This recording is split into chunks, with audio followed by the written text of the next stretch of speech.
if you're one of those people out there who've been thinking about doing forwards for a long time, save yourself a lot of heartache and just do it. Go for it. And I'm going to give you some tips here to help you out. So the biggest thing, the number one thing, is commitment. If you commit, you're stoked.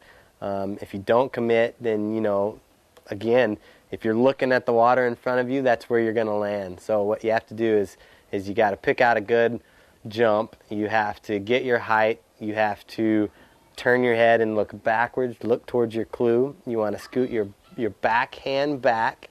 You want to oversheet. And what that does is it throws you into a catapult position.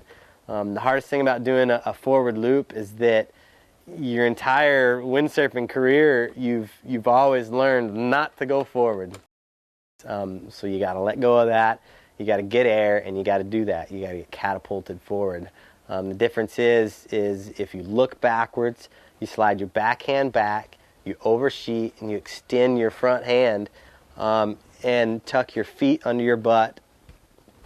The difference is you're getting catapulted, but you're going to do a forward loop. So all you need to do at that point is hold on. That's all you need to do. If you go up and do those 4 things, move your backhand back,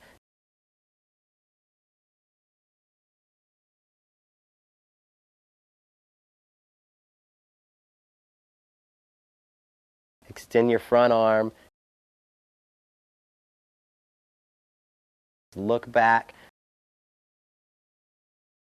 put your feet under your butt, and you oversheet. There's a forward loop. Probably most of you that do forward loops or are trying to do forward loops have tried it in bump and jump conditions. One great thing about doing it in the waves is you have tons of jumps. There's, you know, almost every time you're going out, you have a sweet jump to try it on. So that's one thing. If you're in, the middle of Kansas and you're doing it on a lake, you have to have good windy conditions. You have to find just the right chop. And, you know, out here it's like almost every reach you can try one. So what you want to do is you want to go off the wind a little bit. Definitely do not go into the wind. Don't pinch up into the wind at all.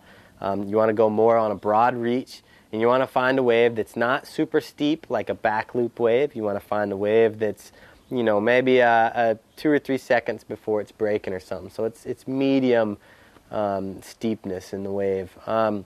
Again, you're going downwind a little bit, and you don't need to get tons of air. So don't make that a big point to get giant air and go. What you really want to be doing is a sideways rotation.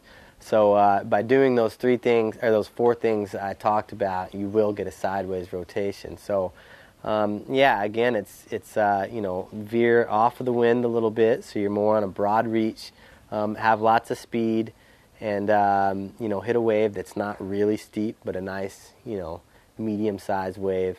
And the other thing is what people tend to do to begin with is go up and look straight down, and that's where you hit. You land right on your face, right where you're looking. So big key. The biggest thing, if you didn't do anything else, look backwards. And there's a couple things that does. One thing, it protects your ears, so your back of your head's hitting the water. If anything hits, it's not your ears, and you're not going to blow out your eardrum, and it's not your face. You don't want to do that. So if you do anything and nothing else, look backwards. But if you do those 4 things, slide your backhand back, which makes you oversheet, extend your front arm forward, look backwards, and tuck your feet under your butt. Those are the 4 things that are going to get you through a forward loop. So now you've figured out how to do forward loops. You've made it through some successful, and you're stoked. You're sticking them maybe not quite dry, but you're sticking them good, and you're sailing away. You're not getting hurt anymore. Your butt's not black and blue. Anyway, so you want to go for a little more advanced forwards. So what you really want to do is, what looks the sweetest to me, is get nice, good hang time. So get up there, float, wait, start to cock, and then boom, throw it on your way down. And what you want to do too, which looks really sick, some people like different styles of loops. What I like too is getting some really nice end over end loops. So this, once you get the height, you can really go more end over end as opposed to going sideways. So get up there, stall, wait, start to drop, then throw it. Again, if you're 30 feet high and you throw it at the peak and you're just going for it, you're going to over-rotate anyways. Then you get into doing double forwards. That's a whole different thing.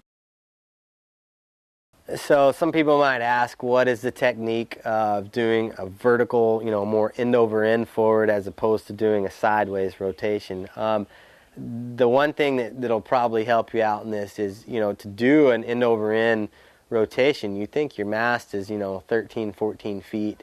So you need at least that high to clear your mast. So you got to be up there, at least 20 feet to be doing an end over end forward anyways. But if you want to do that, take your hand when you go on your forward and push it more straight forward, right? And actually have your body just kind of topple over as opposed to going up and pushing your hand away from you and really exaggerating that oversheeting so that you're going sideways. So go out there and try it and hold on. Maybe wear a helmet.